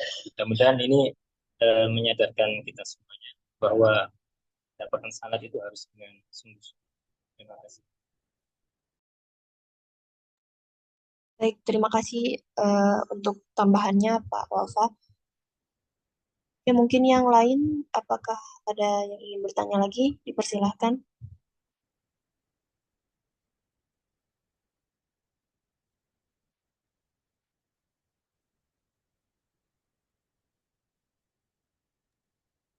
Baik, jika sudah tidak ada, eh, saya serahkan kepada Ibu dosen, Ibu Romlah. Silakan, Bu. Assalamualaikum warahmatullahi wabarakatuh.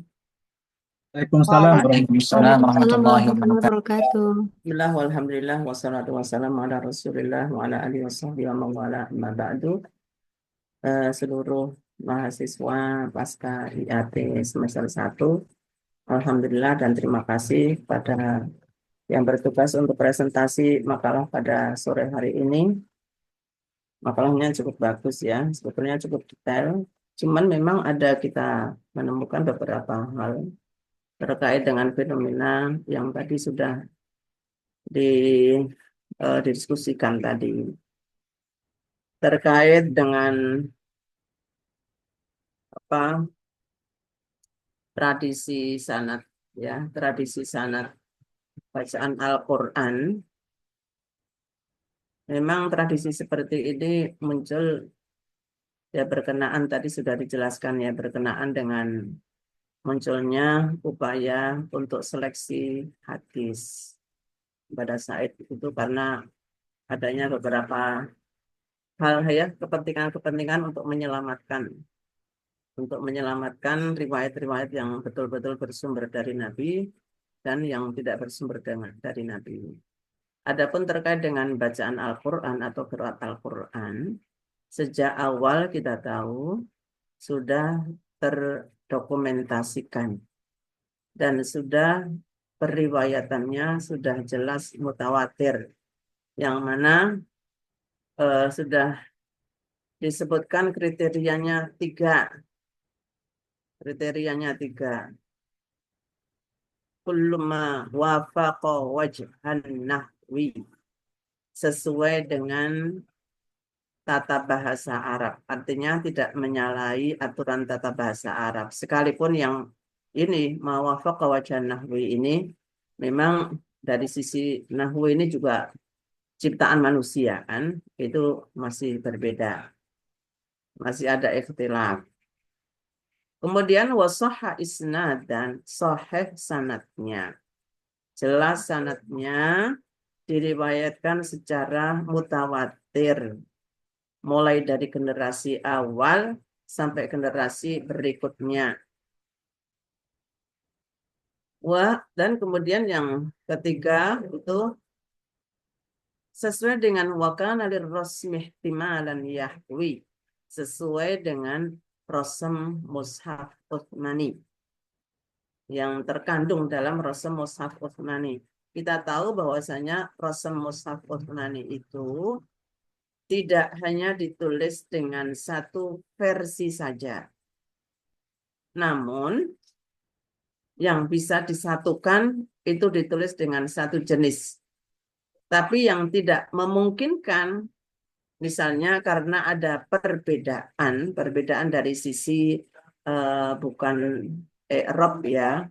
Kalau titik itu juga itu dobet itu lahir berikutnya kan. Nah, misalnya ada hadzafnya ini yang hadzaf misalnya wawu wasari'u dengan sari'u. Nah, ini dikirim ke wilayah di mana mayoritas masyarakat itu membaca dengan bacaan tersebut. Ini pertama. Tentu saja itu ya yang menjadi persyaratan kesahihan suatu sanad atau bacaan. Nah, kemudian kalau tadi pertanyaan kalau hadis seperti itu, kalau hadis jelas berbeda dengan Al-Quran, berbeda, qiraat berbeda dengan hadis. Kalau hadis banyak ya, ada kaifiahnya, ada sima'i saja ya. Ada sima'i sudah jadi, bahkan ada yang munawalah. Nah, kalau Al-Quran memang harus talaqi musyafahah. Seperti apa yang dilakukan Rasulullah SAW, juga para sahabat. Nah, ini terus mulazamahnya itu terus continue. Makanya Nabi sudah sebetulnya Rasulullah SAW sudah memberikan statement, bacalah atau belajarlah Al-Quran kepada 4 min arba'in. Itu karena memang 4 sahabat yang ditunjuk Nabi itu adalah fokus. Jadi menyelesaikan bacaannya itu di hadapan Nabi dan setoran kepada Nabi. Sehingga sampai sahabat-sahabat yang lain pun juga terus berkembang, saling belajar kan di antara para sahabat ini yang mungkin pada saat beliau tidak bersama dengan atau sahabat tidak bersama dengan Rasulullah SAW, ada yang lain tahu, tolong kasih tahu pada yang lain. Ini anak banyak kasus seperti ini, contoh-contoh seperti itu. Sahabat Umar misalnya, taunya bacaan seperti ini. Idza nudiya lis-sholati min yaumil jumu'ati famdu ila dzikrillahi wa dzarul bai'. Enggak tahu. Ternyata sudah ayat itu atau kalimat itu sudah dihapus, ada nasakh. Fas'au ila dzikrillah. Loh, kenapa kok fas'au? Ada agak kaget gitu. Enggak, baru saja aku mendapatkan dari Rasulullah SAW bacaan yang beliau sampaikan kepada kami, fas'au ila dzikrillah. Nah, maka ada qiraat yang kemudian ada qiraat yang mansukhoh gitu ya. Ada qiraat yang mansukhoh. Bagian kecil tapi itu terdokumentasikan ya. Makanya yang menjadi prioritas suatu bacaan itu adalah kesesuaian dengan Rasul Mushaf Utsmani. Terkait dengan itu, makanya akan berbeda dengan hadis tadi ya. Harus talaki musyafahah kepada guru atau qurra yang memang memiliki kapabilitas, kredibilitas yang menguasai. Kalau tadi persyaratannya ada sudah dijawab ya, ada thiqah. Kemudian mulazamahnya mereka lama dalam mulazamah qiraat. Kita bisa baca dari para qurra atau perawi-perawi itu dalam membaca qiraat. Memang kalau kita melihat para tokoh-tokoh itu, kalau mendapatkan sanad atau riwayat itu ya hafalan bil hifdzi. Maka kemudian yang menjadi persyaratan pertama thiqah dobit ya. Dobit kan kuat ingatannya. Itu kan dimiliki bagi orang yang hafal, yang menghafalkan Al-Quran, hafal dengan baik. Tentu saja bacaannya juga bagus.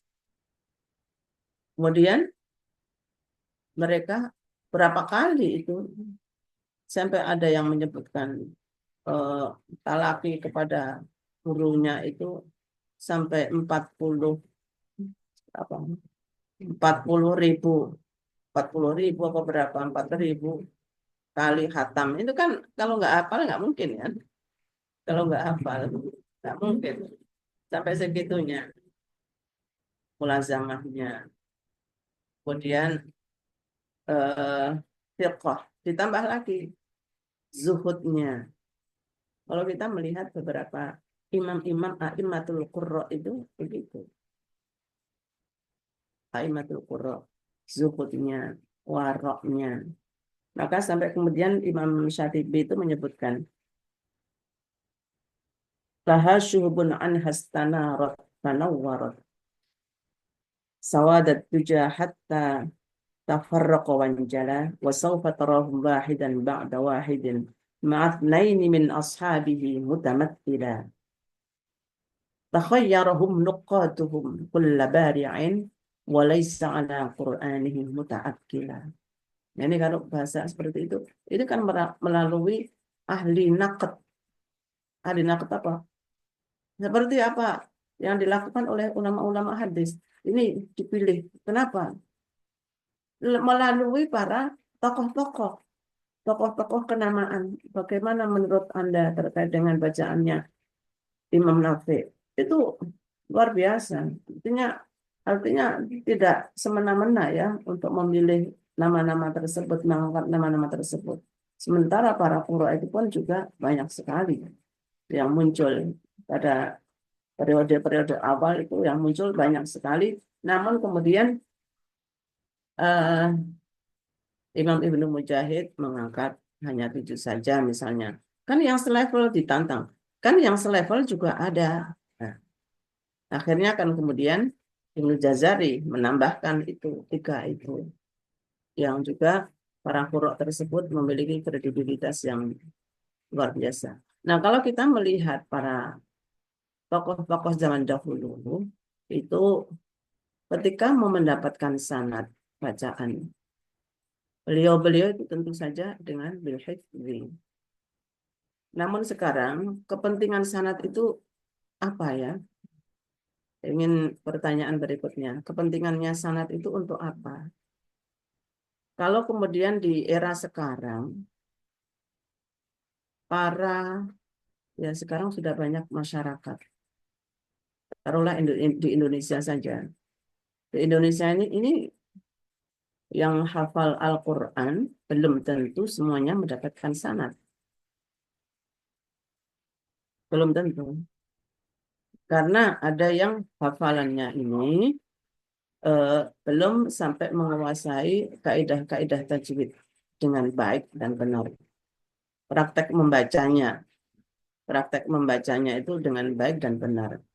Banyak yang ada ini mengenai masalah kaidah-kaidah tajwid kan tentu saja kalau seorang guru mengajar itu kan harus memiliki keilmuan yang menguasai kaidah-kaidah, khususnya kaidah tajwidnya, bagaimana cara membaca dengan baik dan benar. Ini untuk menjawab tadi ya, orang apakah berhak untuk mendapatkan sanad atau tidak gitu. Saya menemukan seorang, ya kebetulan beliau ini juga pemilik sanad gitu ya, pemilik sanad. Saya tanya kira-kira boleh nggak ya kalau ingin mendapatkan sanad itu tidak harus dengan hafal. Oh iya, saya juga memberikan gitu ya. Oh iya. Karena apa? Kepentingannya untuk mengajarkan kepada orang lain.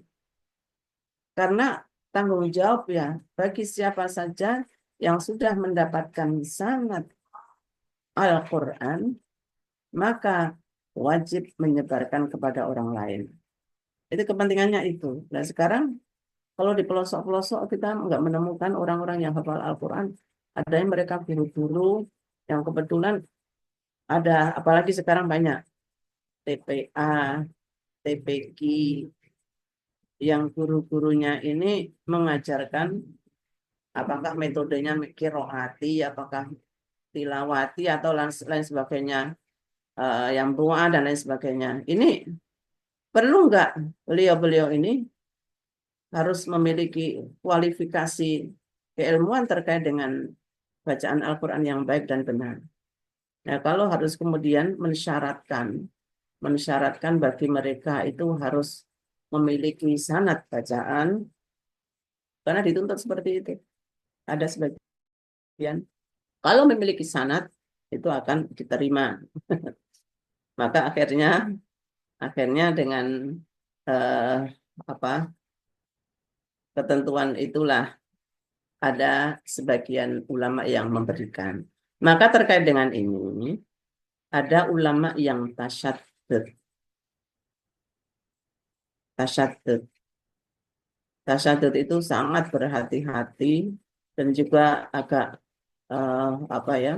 masih menjaga tradisi-tradisi seperti yang dilakukan oleh tokoh-tokoh masa lalu. Ada yang tasyaddud. Termasuk yang belajarnya talaqi, musyafahah harus datang dan harus pokoknya setoran di depan gurunya sehingga tahu gerak-geriknya mulut. Tapi ada juga yang tidak terlalu tasyaddud, ya, tidak tasyaddud. Artinya ada kemudahan untuk mendapatkan itu. Karena apa? Karena keperluan bagi orang yang ingin mengajar itu memang harus mendapatkan sanad dari orang yang lebih tinggi. Orang yang memiliki kapasitas keilmuan. Nah, ini kalau memang menjadi salah satu kepentingan, ya tentu saja bagaimana pendapat orang. Tergantung orang yang mau memberikan itu. Kalau memang diperlukan, kalau memang suatu hal menuntut seperti itu, maka ya ada yang membolehkan, Ini apalagi dalam kondisi pasca pandemi ya. Sekarang pasca pandemi. Pada masa pandemi saja kita ngaji ngaji tetap terus berjalan. Nah, online sekarang dari akibat daripada pandemi ini juga ada manfaatnya juga. Kajian-kajian atau ngaji-ngaji setoran untuk memudahkan masyarakat yang antar apakah itu antar provinsi, antar kota, bahkan antar negara. Saya sendiri tahu teman-teman itu ada yang ngajinya ke Syekh yang ada di Mesir, dan mereka memang membuka halaqah seperti itu. Yang mau ngaji mengambil sanad silakan. Tapi yang mendapatkan sanad ya tentu saja mereka yang memang bacaannya sudah bagus. Yang belum bagus, yang nggak berani, saya rasa nggak berani ngambil, apalagi kepada syekh yang sudah betul-betul terkenal. Nah ini ada yang memberikan lisensi, legitimasi untuk mendapatkan, tapi ya perlu diuji, harus dibaca semuanya, harus talaki semuanya. Nah persoalan masalah kendala-kendala dalam menyetorkan bacaannya ini kan, ya ini ada hal lain lagi ya, hal lain lagi. Maka tentunya kalau memang betul-betul mendapatkan bacaannya betul-betul didengarkan, ya tentu saja perlu ada rekamannya, perlu ada rekaman. Kemudian didengarkan di hadapan guru, warik yang betul-betul mendapatkan lisensi dan juga mereka pun ahli dalam bidangnya. Ya, jadi dalam kondisi semacam ini, kondisi sekarang ya, bukan berarti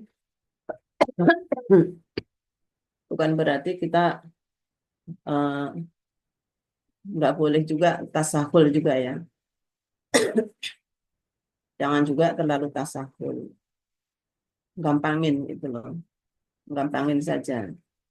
Tapi kita kemudian kalau yang tadi disampaikan ngumbar sanad ya. Ngumbar ada flyer ini, siapa yang ingin mendapatkan sanad maka silahkan. Tapi kemudian kok pakai harga segala ini, ya tentu saja kurang etis. Kalau kita kembalikan kepada apa yang disampaikan para ulama-ulama, walisa ala Qur'anihi muta'akkilah itu kan. Tapi kalau kita kemudian memberikan hadiah kepada seorang guru, ustadz yang memberikan ilmu kepada kita, nggak ada salahnya kan. Tapi memang beliau ini kan bukan malaikat kan, bukan malaikat, sebagai ungkapan syukur kita kepada beliau. Lalu kemudian tiba-tiba di akhirnya itu kemudian mematok sekian, itu ya ini yang tentu saja kurang etis. Kalau toh kemudian ada yang memberikan suatu hal dan itu kita tidak minta, misalnya ustadz semuanya ini kemudian menjadi guru, diminta untuk mengajar, ya ini jangan kita terlalu menghitung-hitung lah. Kalau gitu, kalau orang-orang zaman dahulu itu nggak ada gitu yang namanya mengajarkan Al-Quran itu memberikan dapat imbalan ya. Meminta imbalan tidak. Makanya ini apa yang dari Imam Qiraat Sab'ah itu enggak seperti itu, walaisa ala Qur'ani muta'akkilah. Kita itu kadang-kadang terngiang-ngiang kata-kata itu. Jangan mengambil upah dari hasil mengajar ngaji. Tapi ya memang gimana ya? Sehingga ini ada yang sebagian tokoh itu yang memberikan justru tidak memungut biaya, malah kadang-kadang memberikan. Jadi nggak ada mata pencarian lain. Itu kalau kita lihat contoh seperti Imam Hamzah. Imam Hamzah itu nggak mau sama sekali. Karena beliau sehingga dalam kehidupan sehari-hari untuk menghidupi keluarganya itu punya mereka sebagai seorang pedagang. Imam Hamzah Az-Zayyad. Az-Zayyad itu kan tukang minyak. Ya. jual minyak, kemudian jual apa lagi, rasa kacang-kacangan dan mentega, itulah jenis-jenis itu. Maka ada label-labelnya di belakang itu menunjukkan ini mata pencahariannya seperti itu. Atau mungkin ada kita kenal Al-Haddad, tukang pandai besi barangkali itu ya. Kalau kita lihat para ulama-ulama, baik dari ulama mana saja, itu kan suka nama di belakangnya ini ada embel-embelan. Al-Ghazali itu kan ada yang mengatakan Imam Ghazali itu ayahnya adalah seorang pemintal Kafkas. Ghazal, Ghazal. Nah, ya ini contoh-contoh ya. Tapi tidak menutup kemungkinan ada yang beliau para tokoh itu, ulama-ulama itu kaya-kaya. Kayanya itu memang dari hasil usahanya, bukan dari hasil eh, itu tadi. Tapi tidak kalau kalau memang kondisinya eh, apa ya? Kalau sekarang ini pernah diperdebatkan ya boleh enggak kalau seseorang mengambil upah dari hasil mengajar ngaji itu mengajar Al-Quran. Memang dari dulu itu kan pernah almarhum Profesor Ibrahim Husain enggak boleh. Sehingga para dosen-dosen yang mengajar Al-Quran itu tidak dikasih. Cuman dijemput, antar jemput, dan antar jemput. Karena beliau-beliau ini kan rumahnya jauh, maka diantar jemput. Semula nggak ada yang itu, nggak ada memberikan. Tapi kemudian kalau untuk sebagai gantinya transport, bagaimana? Nah itu, ini sampai kembali ke sana ya, sampai cerita ke sana. Yang terkait dengan sanad yang begitu mudah yaitu tadi kita juga harus hati-hati juga ya mendapatkan atau mengambil sanad. Lihat gurunya dulu, lihat tokoh. Sampai ada kawan saya ketika ada yang meminta mengaji, boleh nggak saya belajar online? Beliau ini nggak mau, masih ada di saat sekarang. Tapi ada juga yang membolehkan online. Boleh nggak saya setoran online? Beliau nggak mau. Nggak maunya kenapanya nggak tahu ya. Beliau nggak mau gitu aja. Karena saya dulu mendapatkannya juga jerih payah.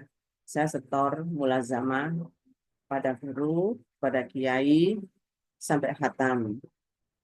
Tidak hanya khatam saja, memang kadang-kadang kalau para guru-guru kita ini dulu, khatam masih mulazamah lagi.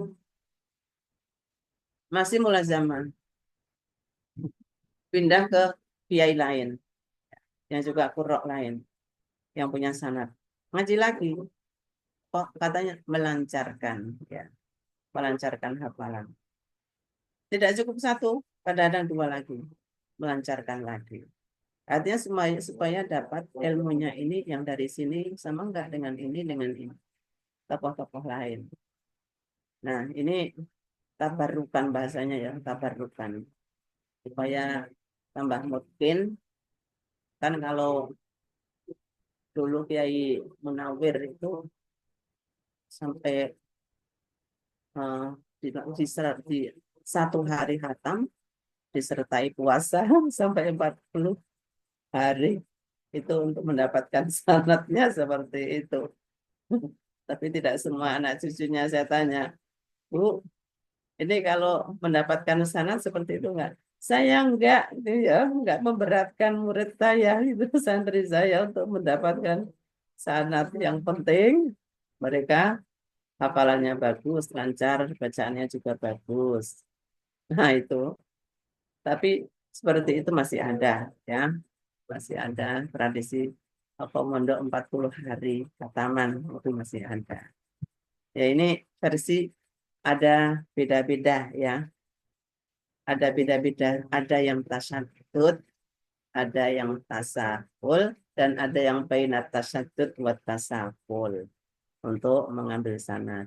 Yang penting ini kita belajar kemudian untuk menyampaikan ilmu. Kalau ada orang butuh, kalau ada orang butuh, Siapa lagi kalau bukan kita? Kalau memang di sana tidak ada orang yang mengerti, maka ada jalan yang baina-baina ya, yang antara yang memberikan kemudahan, ada yang memberikan kemudahan dalam arti di sana itu sangat diperlukan. Anda itu sangat diperlukan sekali untuk mengajarkan. Nah, kalau memang sangat diperlukan untuk mengajar dan menambah ilmu lagi, kemudian minta sanad kepada seorang guru, ya tentu saja seorang guru ini tidak boleh selalu apa ya, melarang melarang orang itu untuk mendapatkan sanad. Jadi sanad itu adalah kalau kita mendapatkan, ya kebetulan dapat catatan di dalam apa pesan sanad itu, Anda harus menyebarkan intisyarul Quran, untuk menyebarkan Al-Quran sebagai pertanggungjawaban seseorang ketika mendapatkan legitimasi, mendapatkan sanad itu, kewajiban untuk menyebarluaskan Al-Quran. Ya itu ya. Jadi kita tidak terlalu tasyadud ya, tasahul.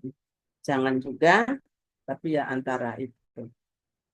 Baik, itu mungkin ya kalau ngaji online ini sekarang sudah menjadi bagian daripada hal yang penting. Ini makanya perlu adanya mungkin kajian Bahtul Masail, bagaimana kalau kita bicara Bahtul Masail, kita kuliah juga online. Kalau ngaji Al-Quran, asal jangan sampai ngajinya itu sinyalnya ini ya terganggu, sinyal kita terganggu. Apalagi sekarang udah di mana-mana kuliah juga OT, terus menerus kuliahnya online. Maka ngaji Al-Quran yang kalau kemudian kita ini tentu waktu, ya kena waktu. Belum lagi macet di jalan. Kita mendapatkan ilmu dari seseorang yang kemudian misalnya dia mau ngaji sama Kiai Asin. Kiai Asin ada di Arjabinangun, Cirebon. Kita mau ngaji setoran.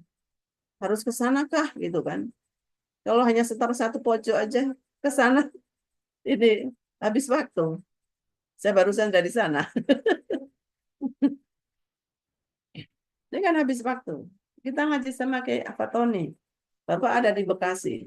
Saya mau setoran sama Ustaz Fatoni. Belum tentu tadi sampai janjian jam berapa? Janjian jam, misalnya janjian jam 1 siang habis zuhur. Belum tentu kalau kena macet. Nah kan lewat lagi. Nah inilah apa penting kalau Bapak Ibu mahasiswa ini Bahtul Masail, bolehkah ngaji online gitu? Talaki online. Talaki online. Kalau kami boleh-boleh saja. Artinya apa? Banyak orang yang sekarang apalagi ngaji qiraat tuh ternyata butuh sekali dari daerah.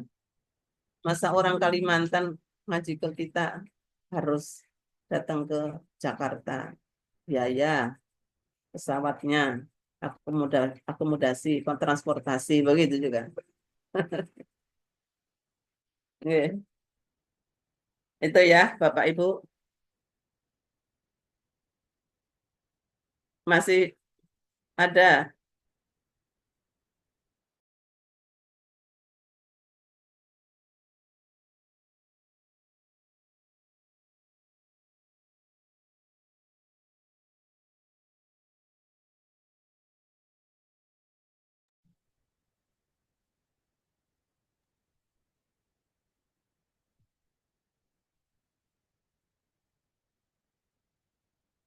Ya online, ya Zoom, karena ya situasi masyarakat kadang kan memang perlu diajar.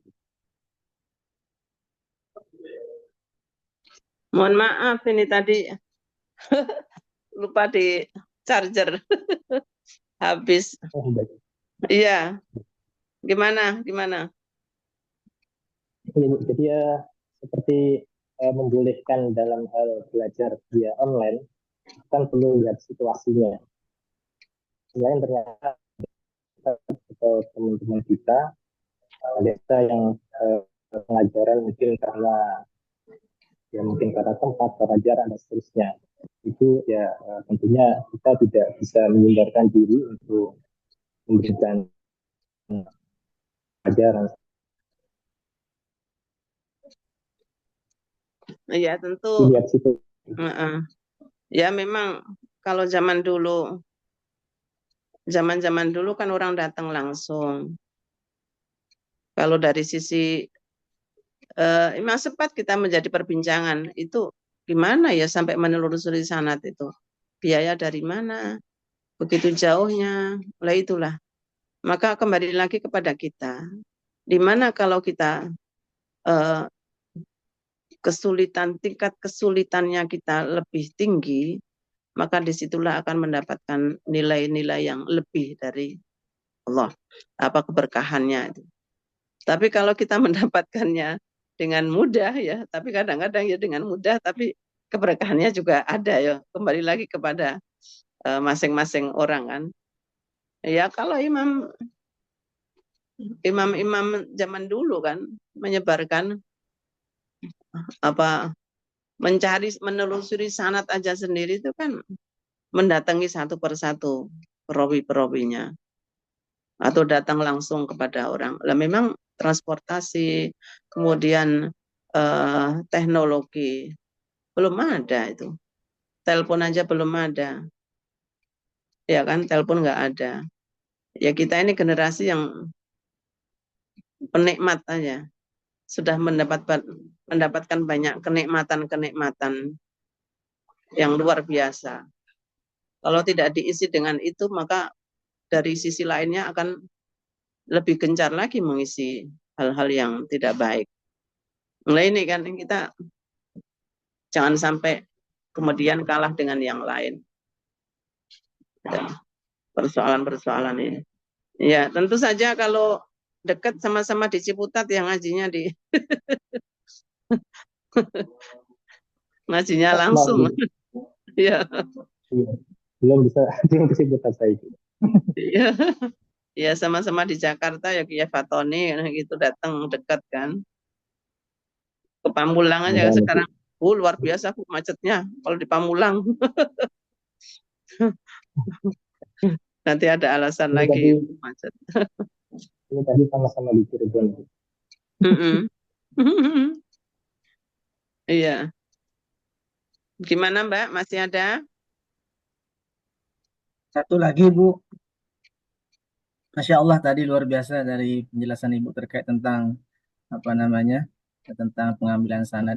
Satu lagi Bu, ketika misalnya kita bertalaki dengan satu syekh, kemudian setelah masa talaki itu kita kemudian mengambil lagi dengan syekh yang berbeda, terkadang kita ditemukan fenomena di lapangan itu bahwa rupanya syekh ini berbeda dengan syekh ini gitu. Ketika kita baca sama syekh ini sudah dianggap benar, tapi begitu talaki sama syekh yang berbeda, rupanya bacaan kita mungkin ada yang kurang gitu.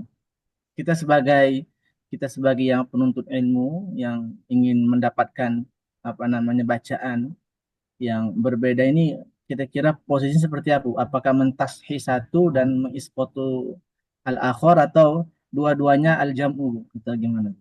Kadang kami pernah soalnya ketika ngaji sama Syekh Fulan sudah dianggap benar, tapi begitu talaki sama Syekh Fulan, wah benar-benar dibantai. Jadi seakan-akan, oh ini yang mana nih yang sahih? Padahal dua syekh ini kita anggap memang semuanya musnid gitu, semuanya punya sanad. Iya. Itu kira-kira kita sebagai talib ilmi gimana Ibu? Mohon maaf. Iya kita tampung semuanya, Artinya kita sudah mendapatkan ilmu dari dua tokoh. Yang satu berbeda dengan satunya. Artinya ini bagian daripada khazanah keilmuan yang kita dapatkan dari guru-guru. Itu pun juga dalam kajian kalau kita mengkaji kaidah usul. Misalnya Al-Kisai itu ada punya mazhab dua. Yang satu dari gurunya Abul Ali Al-Faris. Abdul Fattah Al-Faris, yang satunya Thahir Ibnu Ghalbun. Dua ini berbeda dalam hal apa? Hak ta'nis ketika wakaf. Beda antara keduanya. Sehingga yang satunya yang satunya pokoknya kalau setiap ada hak ta'nis ketika wakaf itu Al-Kisai membaca imalah, kecuali satu kalau sebelumnya alif. Lah yang satunya ketika hak ta'nis wakaf itu, nah persyaratannya ada dua kategori yang tidak boleh dibaca imalah kalau ada 10 huruf ini, gitu ya. Nah ini semuanya itu dijelaskan itu dalam bait Syatibiyah ya, di bait Syatibiyah. Tapi kemudian mentasheh ya, memberikan komentar. Oh yang satunya rojih, yang satunya marjuh. Maka Imam Syatibi gini, waba'duhum itu berarti sebagian kecil. Ya ada yang memakai. Nah, ada yang rojih, ada yang marjuh. Artinya itu sudah wajar lah perbedaan seperti itu. Ini aja antara tokoh ulama yang qurra yang ada dari Mesir dengan qurra yang dari Maroko misalnya, sama-sama bacaan Warsh. Yang satu berbeda cara membacanya taklil itu. Oh yang satu Musa hal ataka hadits Musa, taklil. Ada yang hal ataka hadits Musa. Nah udah beda lagi kan. Nah artinya dalam mengucapkan itu coba warna-warna kayak gini. Musa, yang satu Musa. Nah ini dalam hal dalam praktek dari dulu ini ya. Dari dulu itu udah ada aja yang sedikit berbeda dalam pengucapannya. Nah, ini yang penting kita sudah tahu ini jalurnya riwayat ini. Jadi tambah leluasa ya. Tambah leluasa ilmu kita. Ya ini mungkin akan nanti ketemu dengan guru yang satunya lagi. Oh ini dari tokoh yang dari mana ini? Qurra dari mana? Ya itu ya. Kira-kira Pak Arif. Gabung aja jadi dapat 2 ilmu.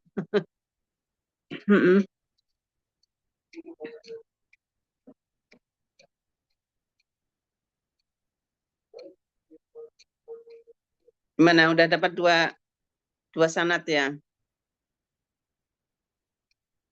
Baru tahsin, Bu. Oh ya nggak apa-apa, tahsin. Tahsin dilihat kalau memang yang satu akurasinya kuat, artinya punya dasar yang sangat kuat, dan kemudian rujukannya itu dari tokoh yang bisa kita yakini, dipercaya, ya itulah yang kita anggap rojih ya. Kita aja cara membaca misalnya idgham bil gunnah itu bagaimana sih? Iqlab. Iqlab itu kan kalau kita cari definisi qalbun nuni miman ya. Harus ada mukhfatan, jadi berbeda dalam pengucapannya, tidak boleh harus ada samar-samar. Mim ba'dihim, jangan ngatup. Tapi ternyata ketemu lagi. Ternyata seperti itu mim ba'di. Mana yang benar? Ya udah dua-duanya benar saja.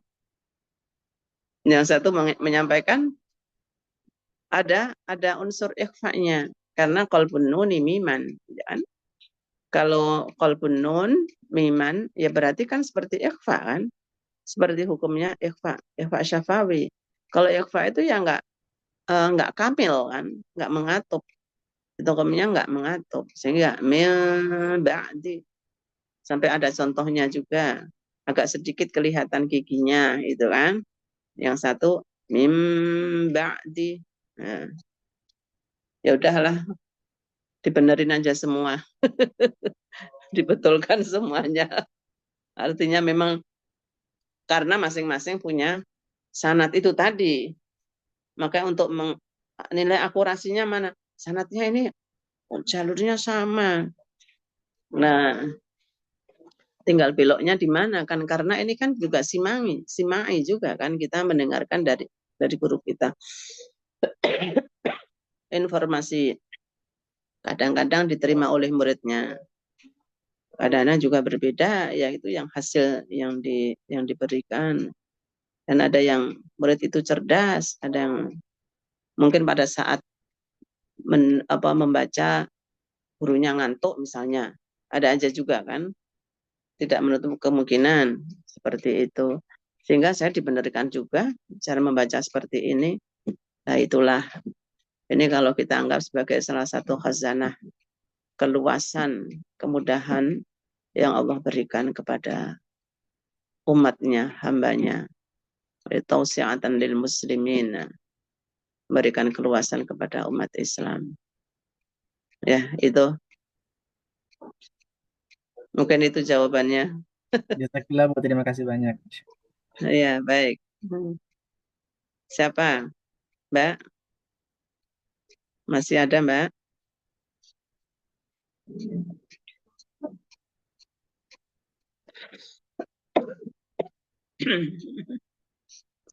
Masih ada waktu? Boleh kalau mau nambah. Tapi kalau ini maghrib, masih adakah yang lain? Jangan maghrib kalau di Sumatera mah belum maghrib ya. Kalau di Jakarta udah maghrib. Di Kalimantan udah maghrib, bahkan menjelang isya itu kali. Silahkan.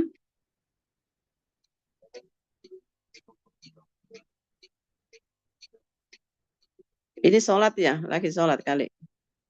Moderatornya lagi sholat. Ini saya ganti HP ini. Gimana Pak Arief? Pak Arief yang jadi pemakalah kok. Maaf, Bu. Gimana? Iya. Eh, Gimana Mbak teman-teman, Andi? ya, teman-teman masih ada yang ingin bertanya? Kalau Mbak Andi itu Andi Sulanu ya, Makassar ya. Nah, iya, Bu. Ada di Makassar ini. Saya di Kalimantan.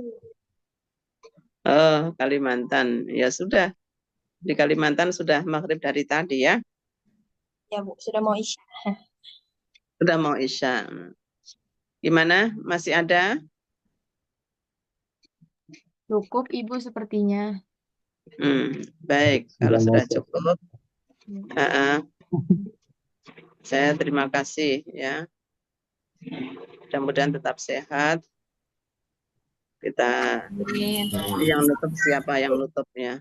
Kalau kita tutup dengan membaca Subhanakallahumma wa bihamdika asyhadu an la ilaha illa anta astaghfiruka wa atubu ilaik.